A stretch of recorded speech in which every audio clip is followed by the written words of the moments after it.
everyone, welcome back. My name is Katie and today we are doing something fun. I'm going to do the 5 decks I can't live without challenge, which was originally started back in 2016 I think by Kelly Bear. I did do the tag back then and I loved it, and I've been wanting to revisit this for a while because I've been revisiting individual decks that I've done reviews of a long time ago, which has been really fun. Like I revisited the Stellar's Tarot and the Fountain Tarot, and I did want to revisit this challenge as well because I thought it would be so interesting. And it's going around again, so perfect timing. Now 3 of the decks I'm pretty sure have actually stayed the same, and then I have 3 other decks that really meet the criteria for me, and I wanted to just kind of cheat and do 6 decks, and I suppose I still am going to cheat, but just briefly I'm going to say my honourable mention is the Idiosyncradeck. I adore this and I would 100% want it to be a part of the 5, but I don't know which to throw out. So with that out of the way, with my little cheat out of the way, let's talk about the 5 decks that I can't live without. 3 of them, as I said, have stayed the same since 2016, which I think is pretty cool. The first is the Fantastic Menagerie, or Menagerie, however you say it. This deck is just one of my all-time favourite special decks. I absolutely adore it. I think it's funny, I think it's fun, and it also just reads really well for me. I just adore it. I just adore it. I don't know what else to say about it. I've spoken about this deck a lot in the years that I've had it. It was kind of a bit of a surprise for me how much I connected with this deck. I don't tend to really like a lot of Bubba Studios decks. I mean, they're beautiful and I can see the appeal, but they just don't work for me. This one is the standout exception and I just adore it. And the readings I get with this are just so strong and on point, but also just hilarious. There's a darkness, there's a dark humour that I relish when I spend time with this deck. Because it's fun, but it's also still really useful. The only thing I don't like about this is the box is just slightly too small. Like it's always just a bit of a pain in the ass fitting all the cards back in with the little white book. The next I feel like I shouldn't even bother saying. I think everyone's sick of me talking about this deck. It's a Gill Tarot. This deck is it for me. Like, I don't know, it just is. It's pretty exciting that this is back out now, which I did do a video actually talking about my reaction to it coming back in print. Because I had this deck for a long time while it was out of print, and it's been a very, very special one for me. This is what people call a soul deck for me. It just feels somehow mine. And I don't know really how else to put that. It just is kind of everything to me in a way as far as tarot is concerned. I can't read with the 4 other people with this deck. It's very much a personal experience, but it's so integral to who I am and my experience. It sounds so lofty, but I don't know, it feels like a deck I just will always have in my life, almost always need to. As long as I'm reading tarot, I will just need to have this deck. And I just adore it. It's so special to me. I feel like we're getting through these very quickly. This is going to be quite a short video, I think. And the other one that I'm pretty sure has stayed the same is just a rider-waite Smith deck. This time I've gone with my favourite copy, which is my purple box, which is just a classic rider-waite Smith. I just really like this printing.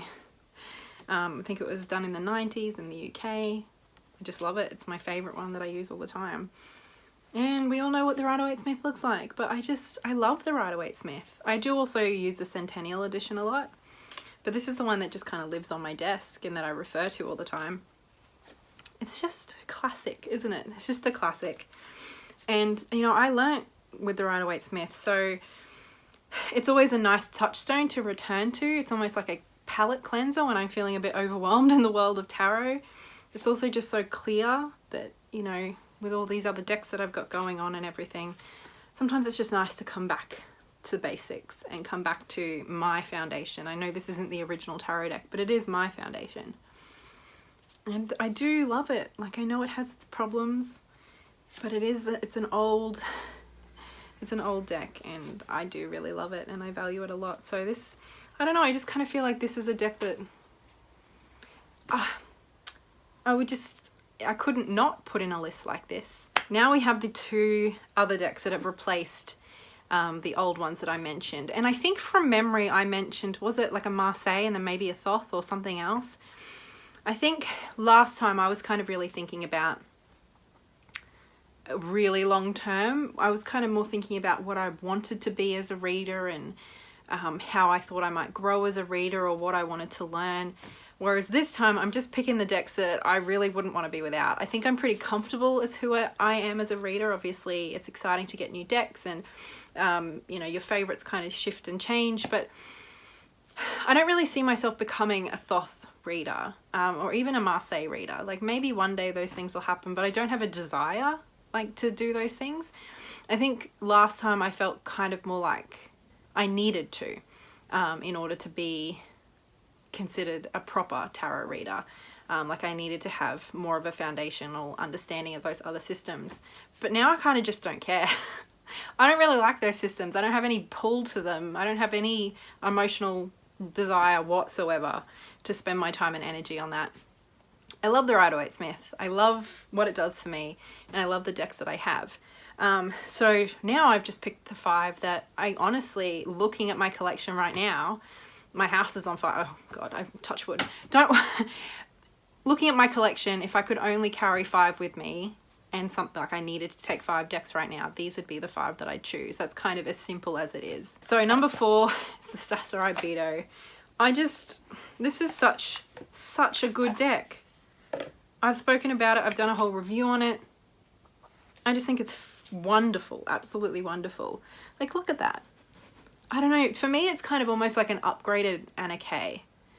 I hope that doesn't sound mean, but I just mean in terms of the Anna Kay, the whole point of the Anna Kay Tarot was that it removed all of that kind of like the occult and the esoteric. And so it's not an esoteric deck, right? It's like, it's just something you can take from face value.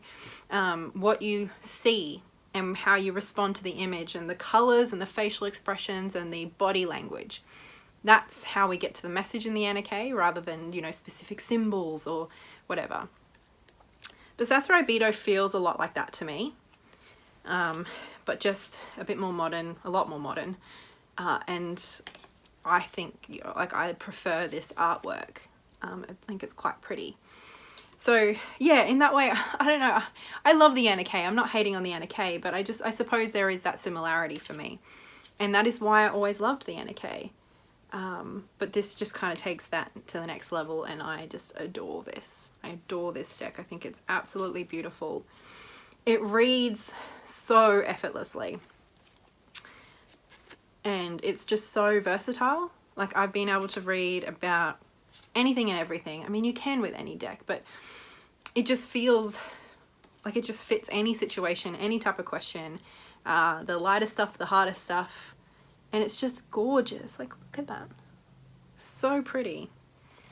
So this is just absolutely, when I first got this deck, I wasn't even really sure I wanted it. Because there was big hype around it and I just wasn't really sure. There was a couple of cards in particular that just I didn't think I would connect to.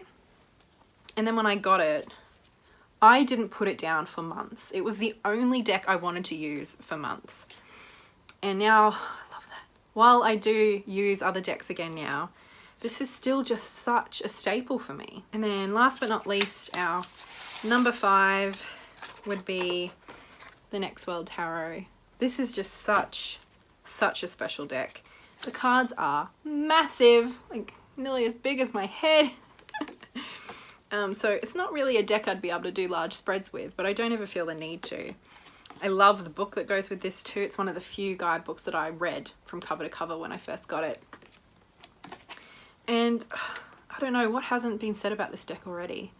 It's incredible. It's really incredible.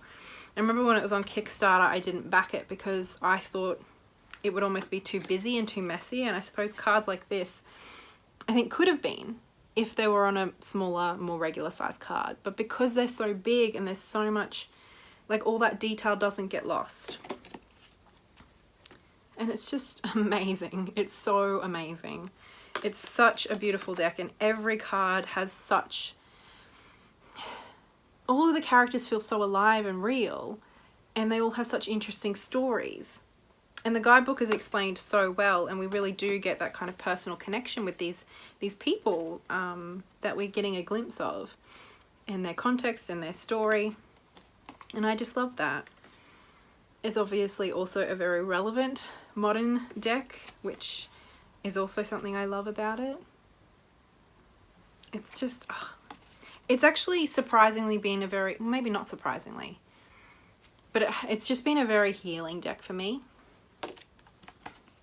It's been a very loving deck, which has been really special. It's helped me with some really tricky emotional experiences, a lot of overwhelming stuff. I think it's a deck that really, I don't know, it's just a really special deck. And it's another one that, you know, when it was first being funded on Kickstarter, I didn't know if it was for me, kind of like the Sasuraibito. But then as soon as I got it, it was almost like I just couldn't imagine my collection without it. It's just absolutely, it's a really, really special deck, and I'm so glad to have it. I think I got one of the last copies before the first edition sold out, but I'm so glad it's back out in the world. Oh, this card. I'm so glad it's back out in the world, because I just feel like it's such an important deck, and I know it's special to a lot of people, and I can see why, and I totally agree. I just love how colourful it is, and how colourful and alive these people are. Something so special about that. I want to just keep showing you the whole deck because I love it so damn much, but you get the idea. These are the decks that just are so special to me, and I couldn't really, they're not going anywhere, basically. And yeah, if I had to pull out 5 decks that, you know, I had to use and had to get rid of all my other decks, that would be very difficult for me. But ultimately, I think I'd probably come down to these 5, although I'd be sneaking the Idiosyncradeck, however you pronounce this, in there as well, because this is amazing. I suppose it's a little newer to me though. But these, like, we love our decks, right? And whether you have 1 or 100 or 1,000, you know, they're in our collections for a reason. And so all of my decks hold a special place in my heart, especially now that I've kind of done a big clean out. I don't know if that video will be up before this one or after, but done a big clean out. Like 1/3 of my decks are gone. But these ones are just, I don't think they'll be going anywhere ever. I mean, I can't read the future. I'm a tarot reader, but so that sounds funny. But, you know, I don't know what's in store for my collection and me as a reader. But these 5 are just so special, and I don't see, like, I see them staying that way for me for a long time. I mean, I think I know myself fairly well. I mean, 3 of these are the same from last time, and that was 3 years ago. So that's a pretty good indication of who I am as a reader at the core, I suppose. But the Sasuraibito and the Next World, they weren't around back in 2016, so I'm just so glad that they are, and that I found them, and that they're with me now. But anyway, that was a fun kind of little walk down memory lane and reassessing where I'm at now. Thank you so much, Kelly Bear, for starting this tag and then kind of spawning it? No. Reviving it? What is this? Reviving it. I think it's been a lot of fun, and I'm really enjoying everybody else's videos. But that is all from me for now. Thank you so much for watching. I'll talk to you next time, and so much love. Bye.